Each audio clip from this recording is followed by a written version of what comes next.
You're listening to Music Tectonics.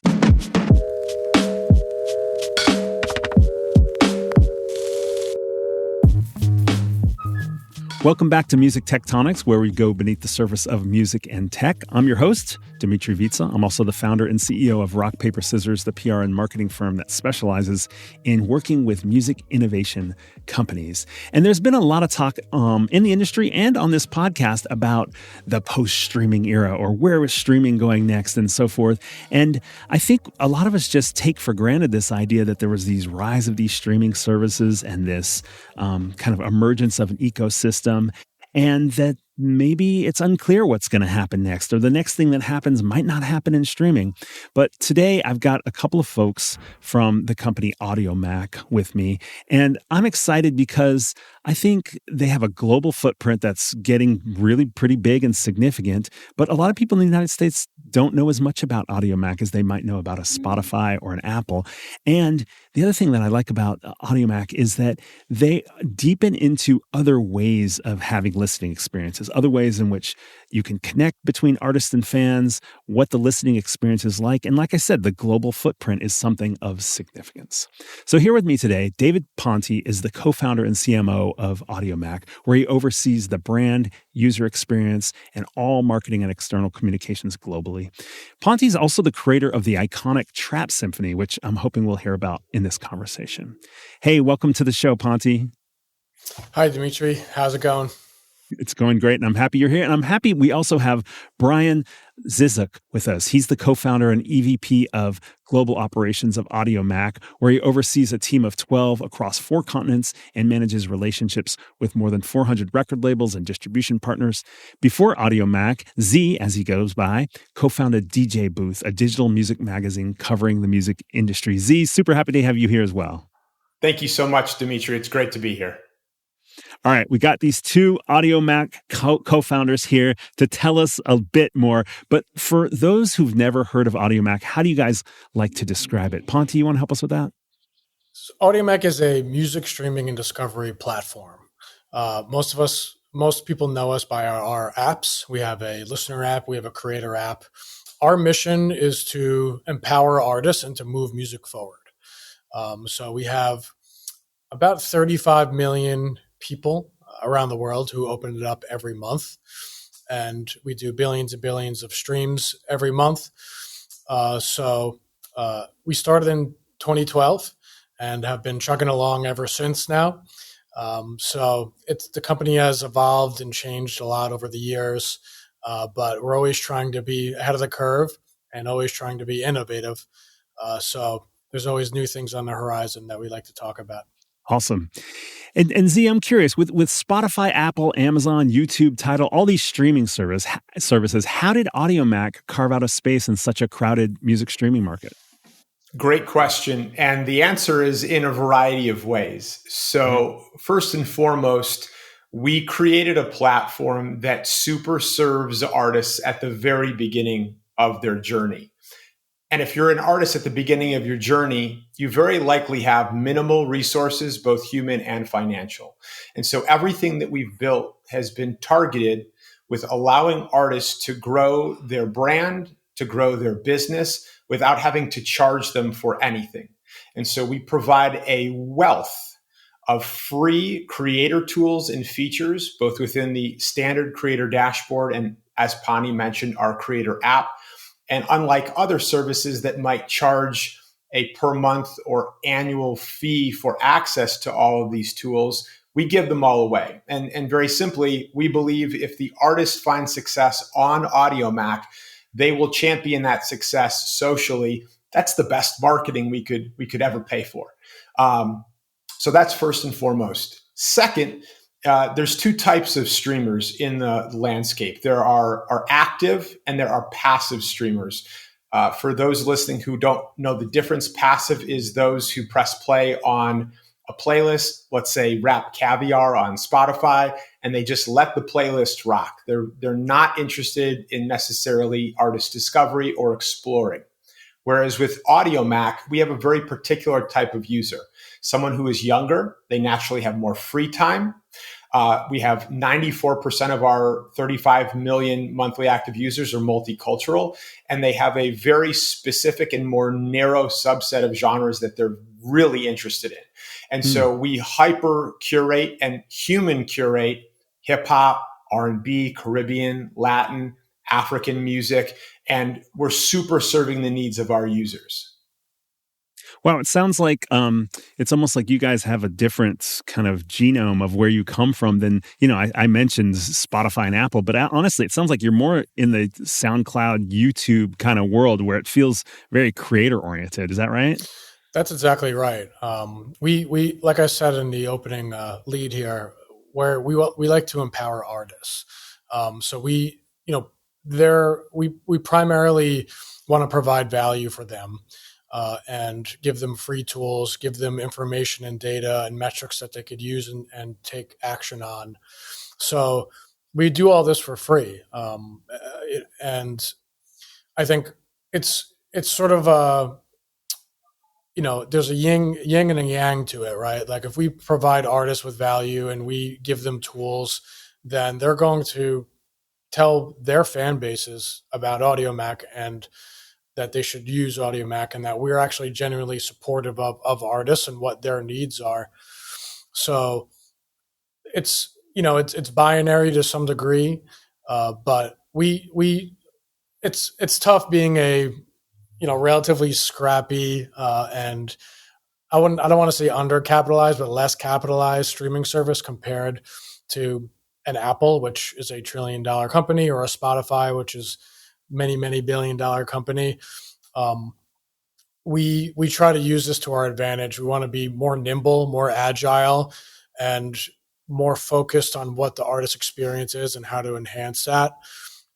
We also have curators from around the world. We're less reliable on algorithms or recommendation engines. Not to say that we don't have that. I'm actually pretty proud of how our algorithms serve music up to users who might be a little more lean back or passive, as he alluded to. But we have curators. I manage the curatorial team. We have people from all corners of the globe who are in these dance halls at 3 a.m, or in the forest in Germany at an electronic concert. That's actually a true story. Listening to jungle techno music and doing who knows what there, but they're taking this music back and they're synthesizing their experience and putting it into playlists, putting it into our trending sections. On top of this, we have different social features that allows the users and the artists to engage with each other. So I'm sure we'll get into a little bit more about what exactly those tools are. Yeah, no, I am curious about the differences between Audiomack and other services as well. Those different features. Tell us more about the human curation that you were just mentioning, and anything else that really differentiates. Like, because we kind of talked a little bit about the artist and the creator experience, and that the access there is kind of a key differentiator on that side of the marketplace. But there's the listener side too. So yeah, go ahead. Tell us more about what makes it different. So we have these curators that I have, and we also empower the curators who are not employees of Audiomack or affiliates with us officially. We like to surface this music, whether it be in a playlist form or whether it be on our trending section, or some sort of combination of like an algotorial curatorial experience. Our job is to put that music in front of the user at the right time, right? Which is sort of the apex of what marketing is and curation is, which is my world, right? So if you're listening to an artist, we're going to try to serve you a playlist that would be most relevant to that user through our recommendation engine, but that end product is curated by a person. So that person isn't just relying on data to put that song in front of that user. They actually have listened to this and they actually have taste or a gut feel of why that belongs in that playlist or into that bundle of songs. And typically we're going very early too. We're focused on emerging artists. Not to say that we don't have the big artists in the world on the platform, but we really want to break artists, and we have broken dozens and dozens of artists who are huge now. And they got their first 10,000 plays on Audiomack, or we did their first content on Audiomack or Audiomack World, our editorial platform. And we're taking a gut, we're taking data, we're combining that together and making sure that our users who are now lean in, as he talked about, can now listen to that, enjoy it, and then continue to proliferate that music in real life or digitally. Yeah, just to add to that, an analogy I always love to provide is, I'm married. I often have to go to the grocery store on my way home from work, and my wife will text me exactly what she wants me to get. And traditionally, it's a very short list. It's whatever we're having for dinner that night and some staple items like milk or eggs. And that's how most consumers venture into a grocery store. But as anyone who's ever been out in public knows, like before you check out and you're in line, you'll see magazines, you'll see gum, you'll see candy bars. Very few people actually go into a grocery store to pick up any of those items, but they're conveniently located throughout your experience in the store so that it's easy enough to grab them, even though that wasn't your initial intention. And I think we should give credit to our fantastic product and design team. The Audiomack user experience is not overwhelming, which several streaming services, it's just so much. And I think that that ultimately leads to a paralysis. Like you're met with so many choices that instead of opting to press play on an artist you're unfamiliar with, what you end up doing is just sticking with those artists that you are already familiar with. And so by design, what this leads to on Audiomack is more discovery. Someone who enters the app user session without necessarily expecting to discover their next favorite artist. But the way that we've laid out discovery, in particular through trending, as Ponte mentioned, makes it so easy that you could just grab that pack of gum or you could grab that candy bar. And part of what we do is we're trying to create an immersive experience when discovering music. I think people are a little bored with listening to playlists and expecting to discover the next favorite artist. It's sort of like, robotic or soulless. It's just like an assembly line of songs. Audiomack World, which I just mentioned, is sort of like what blogs used to do during the blog era, which was like 2005 to 2013. And we sort of wanted to do our best with creating what was valuable about that experience, which is this person is recommending this song and they're writing about the song or this artist. So we have Audiomack World and we have a content strategy team that is identifying artists that are about to break, that are very early, and talking about why you should care about this artist or in this song or this scene and this sound. And one of our series is called You Need to Hear. It's exactly what it sounds like. This is our recommendation of an artist that you need to hear. All right, why do I need to hear? Talking about what makes this artist different, what makes them unique, what makes them someone that I want to press play on, and providing, visual aesthetics. What do they look like? What's their image? What are their lyrics like?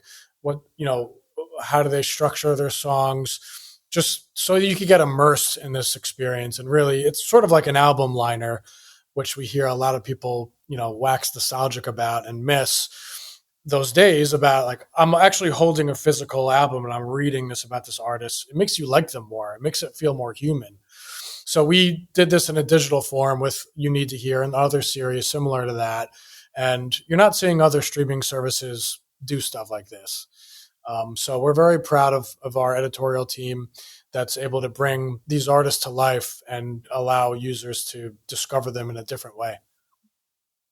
Love it. Yeah, no, I grew up reading those liner notes, and definitely when we switched to the streaming service era, it felt like something was missing. Sure, when the kind of a lot of the music criticism out there, where you get a lot of context, get introductions, hear why somebody thinks something's interesting or what's going on with something, it gives you a whole other way of listening. It actually opens up your ears to, digging even deeper into things. So that sounds super, super cool element that's hard to find in the streaming era.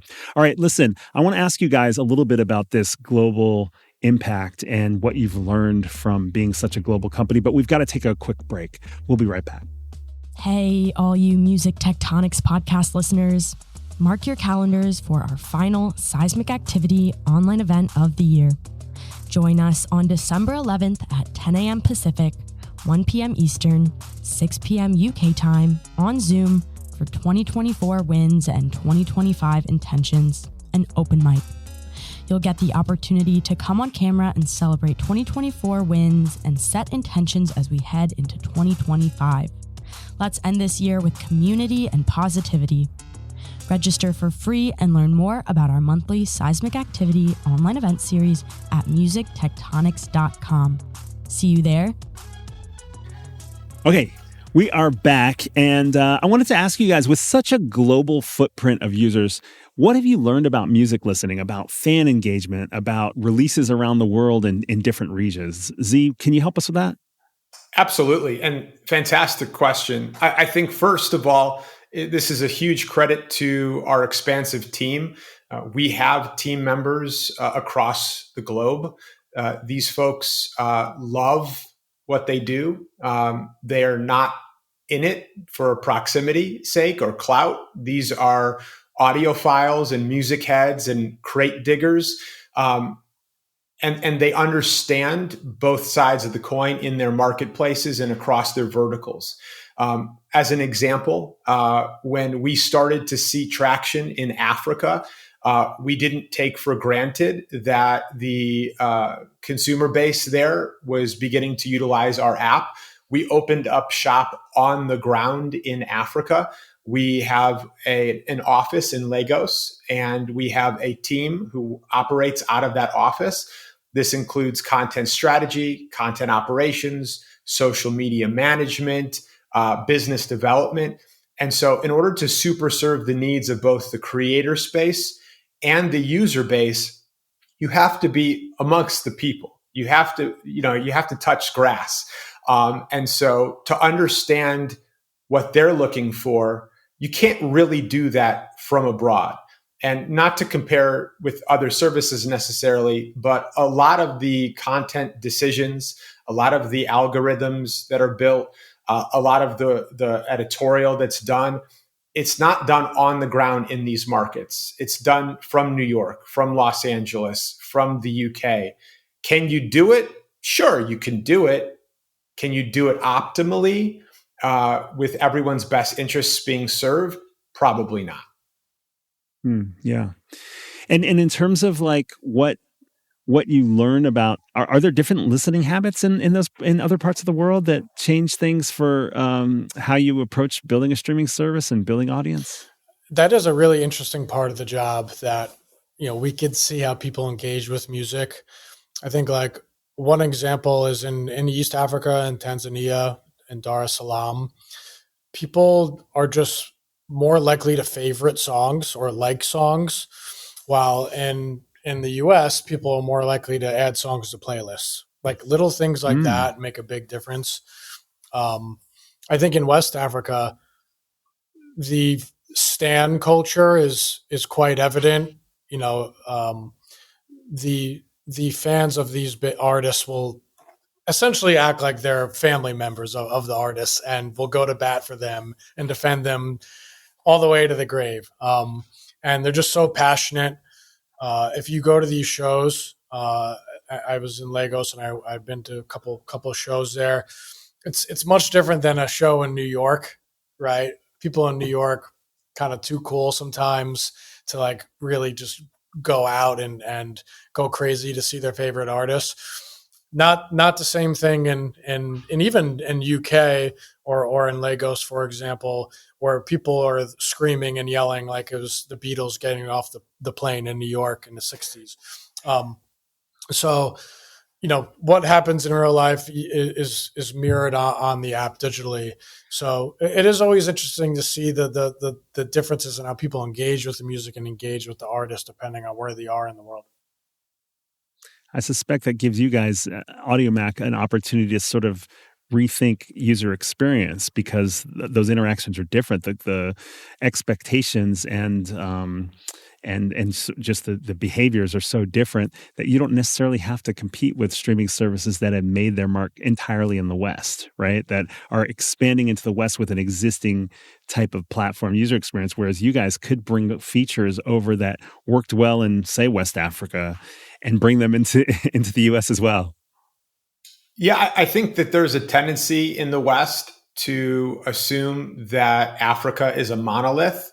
And obviously, over the past 3 years, Afrobeats artists have received most of the headlines, but that is by and large a very small pocket of music being made primarily in Nigeria that is not necessarily representative of the various sounds that are coming out of the continent at large. And I think what we've been able to do is gain an understanding of the differences across the continent that has changed the way that we target trending and editorial. We've changed the way that we employ our recommendation engine. And the reason is because you have users who are in, let's say, Liberia, and they want their experience to reflect their own unique culture and their people in their backyard. And they feel some type of way when their app user experience is nothing but Afrobeats artists from Nigeria or artists from Ghana, which is another market that we are dominant in. And so being able to customize that experience from market to market and region to region with the understanding of the unique user experience, I think has been paramount to our continued success and expansion throughout the continent. Super interesting. Let's widen out from here. How do you think streaming is evolving and where will it be in, say, 3 years? I think there's more seismic shifts to come. One thing that Audiomack is doing, we're looking at how we could become more social, how we could allow our artists to build communities on the platform. So, you know, as things get bigger and more people get into streaming and become subscribers, I think there's a need to become more niche and more localized. So we allow these artists to build fan bases, build communities on the platform through different engagement methodologies, like our connect function or a connect message function. So on the creator app, an artist and even a tastemaker can send messages to their fan base. They could do anything. They could put anything in these messages that they want. We hope they put Audiomack links in there, but they could put links to their merch capsules. They can put their new YouTube video on there. We've had an artist put a snippet of a song and ask their fans to help them name the song, which they ended up doing. I mean, things like this, you can't really take and put on another platform. It has to be on a platform of consumption to really resonate. We also allow people to comment on the messages or on the songs or albums themselves or playlists. And this builds a conversation, it builds a dialogue where people feel like they're a part of it. We have a feature also called supporters, which you can essentially become part of the album or the song by buying a badge that says that you were supported this artist.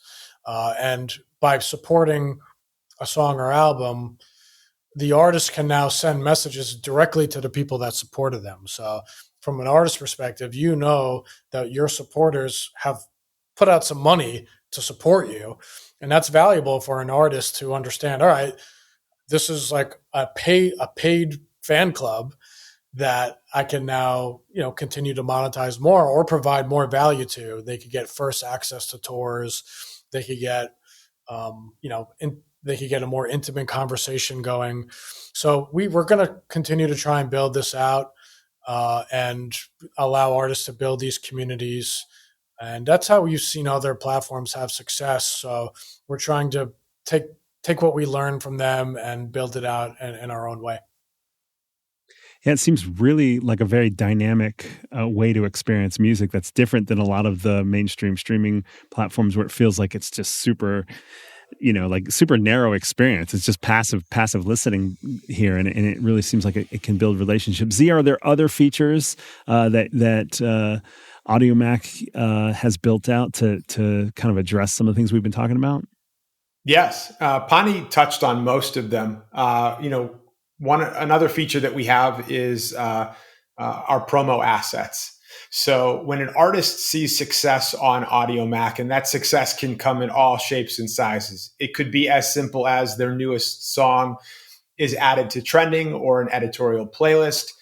Perhaps they've reached a milestone, meaning they've eclipsed 10,000 plays or 100,000 plays. These wins, big or small, should all be amplified. Why? Because any artist needs to understand that it is their job to create community, and nothing creates community better than coming together with those that made these milestones possible and celebration. So whether you log into the Creator app or not, by simply having access to your account, either you created it yourself or you claimed it after your distributor created it for you, we dispatch celebratory notifications via email, wherein you can actually download these promotional assets directly from the email body, and then throw them up on Instagram or X or Facebook. If you have access to your Creator dashboard or Creator app, you can go in at any time and download all of these assets from a repository that we have created for you. So that's a huge help. As an artist, you might not have the budget to hire a graphic designer to assist you with the creation of these assets. We create them automatically, and they're dispatched automatically. Ponte touched on Connect, which also has been integrated into the Creator app experience, which is a fantastic tool for actually reaching all of your followers. We also have a robust Creator dashboard that provides fantastic analytics. It helps you track both song and album performance, but also demographic information. You can find out where within the Audiomack ecosystem your streams are coming from. And that helps paint a picture in terms of what type of consumption is occurring. So for instance, if the consumption is happening in listener library, that suggests stickiness and resonance. That user liked your music so much, they have saved it and downloaded it to their library to return for repeat listens, as opposed to consumption that is occurring on an editorial playlist or trending, which can be fleeting once that song is no longer present on trending or in a playlist. We also provide analytics for engagements. We've touched on a few of them, but that includes likes, favorites, playlist ads, and re-ups, which is basically our version of a repost or a retweet. So a lot to chew on. And any artists who are listening to this podcast, I implore you, if you don't have access to your account, gain access by requesting it through contentops@audiomack.com. And then download our free Creator app. It's available on iOS and on Android, and just play around. Yeah. Sounds like there's a lot to play around with, not only with, reaching out and connecting fans, building an audience, but also finding out what's going on and really getting that feedback that's hard to get in a fragmented era. So interesting how many different fronts you guys are working on to kind of reunite that experience, the discovery experience, the context, the listening, but also the artist-fan connection and the artist really knowing like who are their fans and, how to connect with them. It's super cool. And you're right. We do have artists listening to the podcast. We also have startups listening as well. And we do have to take one more quick break. And when we come back, I want to ask you a little bit that might help them learn things on their startup journey. We'll be right back. Hi there, Trista here. Sorry to interrupt. I hope you're enjoying the show, but I have a little question for you. What do you want to hear next? Let us know at musictectonics.com/podcast. Click the big pink button to fill out a quick survey. You can suggest future guests or other music innovation topics you want to hear for us cover, anything that's on your mind and that you think would be really fun to explore in a podcast. Or just tell us how we're doing, what you think. That's at musictectonics.com/podcast. Okay, back to the fun stuff. Okay, cool. This has been super interesting to find out the differentiators of Audiomack, more about like what you guys offer and sort of how you're thinking about where things are going in the streaming world. Ponte, we talk a lot about starting music tech startups here on the podcast, but you guys aren't just a small startup anymore. I mean, clearly there's a lot of traction there. What were some of the biggest moments in Audiomack's history that led to your becoming a scale-up? Well, we've been around for about 12 years, 12 plus years. I think I like to compare our initial scale up to a phoenix rising out of the ashes of the blog era. So the blog era, like I said, from about mid 2000s to early 2010s, the streaming services that came along sort of ended that. We around that time recognized that it made sense to really pivot to being primarily a streaming platform. We initially started really as a place where artists could just host their music for free, right? At the time, there was just like file sharing sites that were maybe even less reliable than like a Napster or a Kazaa was at the time. But we did this and provided value to these artists, allowed them to host their music in a professional manner, to be able to share links with magazines, blogs, be able to send to labels. So we were all doing this part-time, right? And we didn't have any investment at this point. The investment was a couple $1,000s that I put in to essentially start the LLC. But it was myself, Z, and 3 other founders that were devoting our time. That was the real capital that was injected into the business. So around 2014 is when I quit my full-time job to do Audiomack, as well as our other founders did similar things to really focus all our time. 2014 and then into 2015, we wanted to think about, all right, how can we market the company? That's when we came up with the Trap Symphony series that we mentioned at the beginning of the show. Trap Symphony is when we pair an orchestra with a trap artist or a rapper, fuse the two types of music together to create a truly unique version of their popular songs. So the first artist we did this with was Migos, and that immediately went viral after we dropped it. It actually I believe it actually took Migos to, at the time, they were known as like a gimmicky sort of rap group, right? And I think it really showed how talented they were, Takeoff, R.I.P., and Quavo, how actually talented they were, going toe-to-toe with some Juilliard-trained musicians who were performing with them. So that helped catapult us to the next level. Obviously, we've done Trap Symphonies with Roddy Ricch, Burna Boy, Chief Keef, Lil Durk, many other artists. And I've gotten hundreds of millions, maybe even close to billions of impressions at this point. So that was a huge, huge moment. I think around this time, in 2017, we started to see a lot of traffic coming from West Africa, Nigeria and Ghana in particular. Just huge influxes of traffic. And I think what people in Nigeria really gravitated towards was our ability to take songs offline. West Africa is certainly not known for their amazing 5G internet. Their internet, especially at that time, was still developing. So for a young person in Nigeria to be able to take their favorite artist song offline was incredible. So we started to see rapid growth. Nigeria is actually an enormous country. There's over 220 million people there, and it's actually the youngest country in the world, average-wise. So we started to see this traffic. We leaned into it, and we helped propel and make Afro beats music and all types of music around Africa become popular in the U.S. in the UK and in Canada, because we were really prioritizing this music in our curation. Of course, it helps to have talented artists like Burna Boy, Wizkid, Davido champion your platform at the same time. And, we saw these things grow. So those were some big milestones. The last one I'll mention is the Creator app, which we discussed quite a bit. Most artist apps from other streaming platforms take a different approach.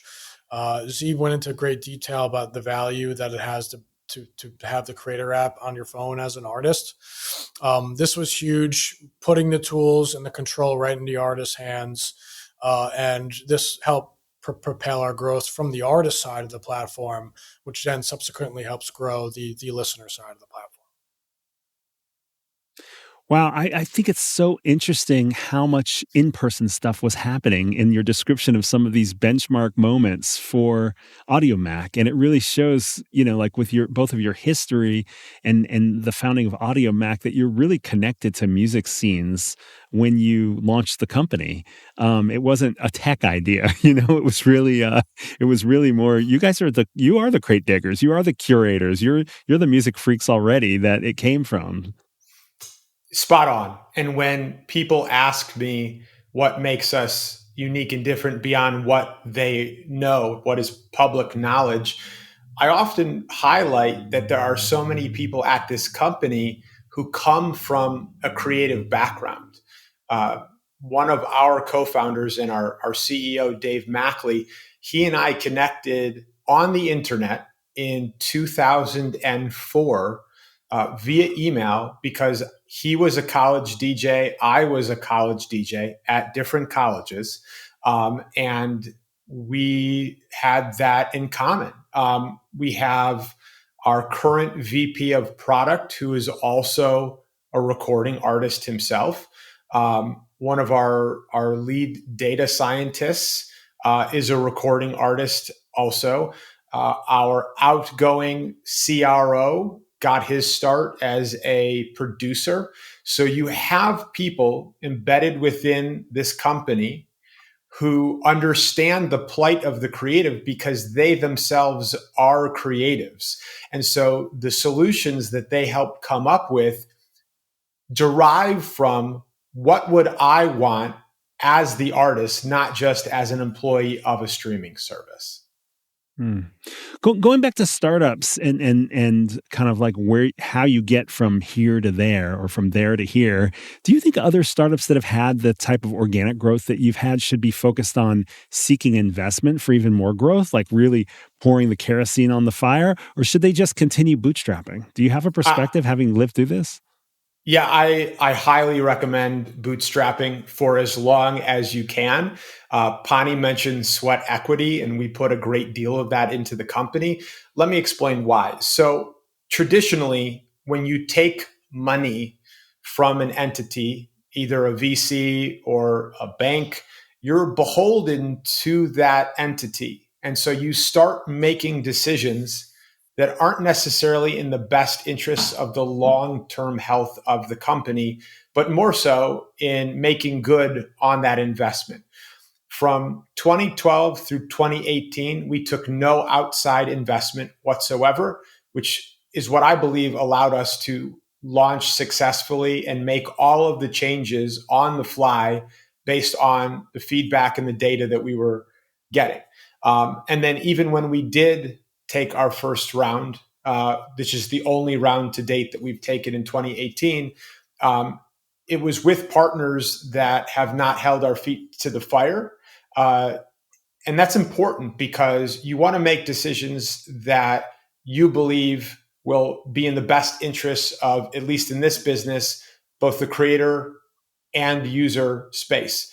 And we've never felt the pressure that otherwise would have come with taking investment too early. I also know from having worked with, 400 some odd record labels, streaming services, distributors, aggregators, how difficult a business it is to be in. And so taking money, you might think will speed up the process, but really all it can do if you take it too early is complicate things. Wow, I really appreciate such a direct response from your experience, Z. I mean, that is not the message we hear on this podcast very often, and we've put a lot of focus on helping startups understand how to attract investors, how to talk to investors, and so forth. But I think it's a really important message to remember that timing can be critical as well. There's a lot of parallels between an independent artist and a startup. Typically, Z and I and other people at Audiomack are giving advice to independent artists and their teams, typically very young people. And it's almost like the goal is like, I want to get signed to a label or a major label. The parallel to a tech company is like, I need to get funding from a VC company. And once I do that, I've reached success. And there's startup culture and tech culture. There is this sort of like notion that like, oh, we raised $5 million, $10 million, go to TechCrunch, and TechCrunch like talks about it. And that's a huge success.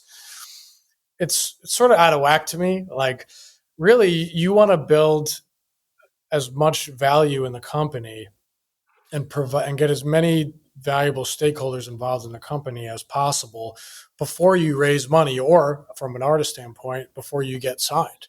So you want to have leverage, right? If you're an independent artist, you had one song, or you're a startup and you had one, jump in traffic. If it's that type of startup, then it doesn't go, all right, where's the highest bidder? Let's go, right? Like, you don't have the most leverage at that point, which means that whoever is investing in you, whether it be a label or a fund, has more control. They have more say. They can influence direction of the company and make strategic decisions more. And maybe that's not in the artist or the startup's best interest. Once you get traction, then you could go and have more competition for your investment or from labels. And then you could get a better deal and have a more balanced approach strategically moving forward. So I think it's not like raising money or getting signed is bad. That's certainly an important thing and useful thing a lot of the time, but I wouldn't say it's necessary, especially these days when independent artists can do almost essentially everything a major label artist could do. And a startup can, with all the resources available, operate in the same way as a big company can. So we're similar to that, right? Our platform is not much different, at least utility-wise, from a $1 trillion company's platform, right? You could play songs, you could listen to music, you could do all these basic things. We could do the same thing that they could do. And obviously we have some advantages to that, being nimble, being agile, being able to innovate faster, pivot faster. So there is a lot of parallels to see that between independent artists and between the startup. So we do have a different approach. And I think one last point here, our growth has been brick by brick, right? A lot of times the brightest star burns out the fastest, right? I don't want to like talk bad about any companies, but that one company that was during COVID, what was it? Clubhouse? Skyrock. Clubhouse? Yeah. No offense. Obviously, maybe they're doing great. I don't know, but they grew so fast and they burned out just as fast and went down, right? So, I mean, maybe it worked out for them, but when you have a strong foundation building brick by brick, the wind can't blow you down as easy. Mm-hmm. Yeah, nice. Well, this has been super great, guys. Learning about Audiomack, hearing about not only how you fit in, but how you're innovating and pushing the whole music experience forward. I have just one last question for you, because a lot of times we like to sort of do some horizon scanning with our guests to find out what else is out there. Introduce us. It's part of the community building you guys are doing in the app. We do on the podcast too, to sort of help people with discovery. So I'm curious, are there any other music tech companies that you guys are keeping an eye on or excited about? Anything you want to share with our listeners? Yeah, there's a lot of great companies out there. I'll just name a few that are tangentially related to Audiomack. One is Carry First. This is a company in Africa, a platform. It's very unique. I essentially a brand new value proposition, but still simple. Carry First in Africa provides users the ability to pay for digital items easier.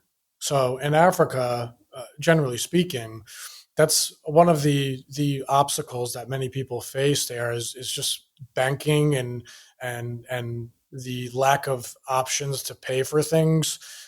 Credit isn't, credit cards don't function there as they do in the US or some other areas of the world.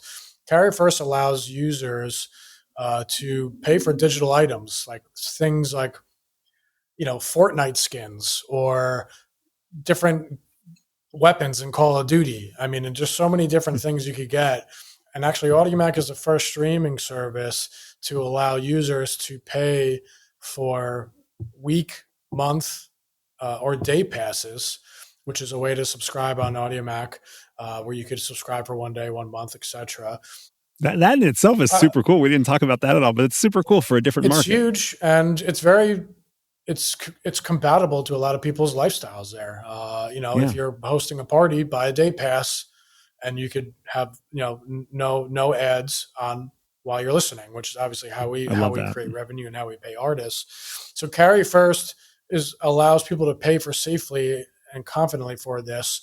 And from our perspective, we know that we're getting paid, right? Because the problem is there's a lot of churn and people's cards don't work, and there's just a lot of reasons. Obviously, we have a lot of young people. That's another thing that happens. But that company is really great, and they're growing super fast. If you're in Africa, check out Carry First, or even if you just want to learn about new, interesting technologies, check them out.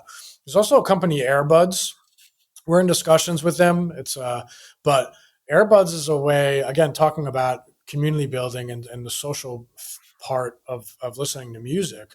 This is a way to basically share music and playlists and with your friends and with other people of various streaming services. Airbuds is a top 10 app. It's really cool. Audiomack will be on there soon. Cool. And that's really exciting. And then I found out about it from my 15-year-old, so I now get to see what my kid and their friends are listening to and even comment on it. It's really fun. Cool. Yeah, I really like it. We're very happy to be talking to them and hopefully be on there soon, maybe by the time people are listening to this. And then, I don't know, Z, do you want to talk about Mogul? Sure. So obviously, artists today are generating revenue and royalties from a vast number of sources.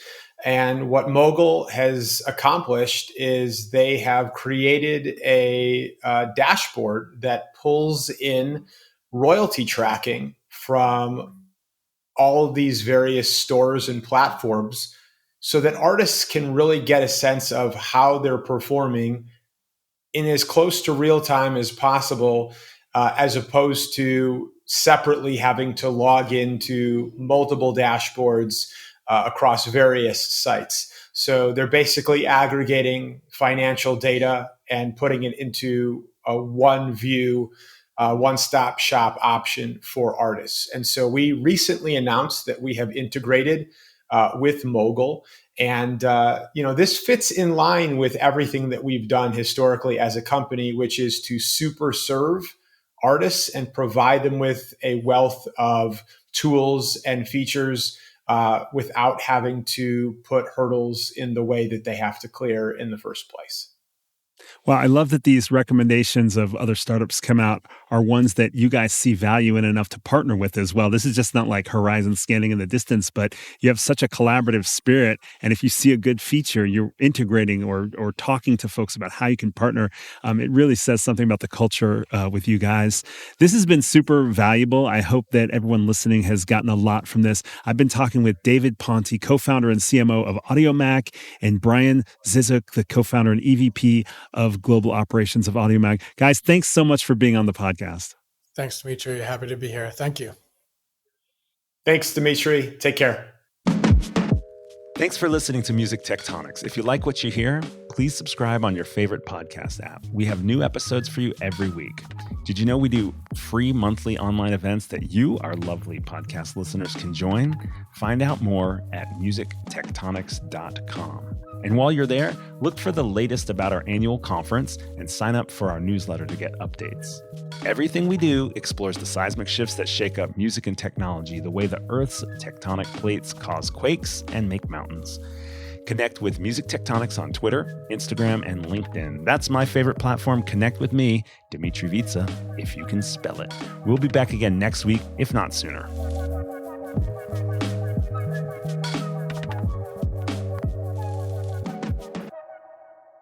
You're listening to Music Tectonics.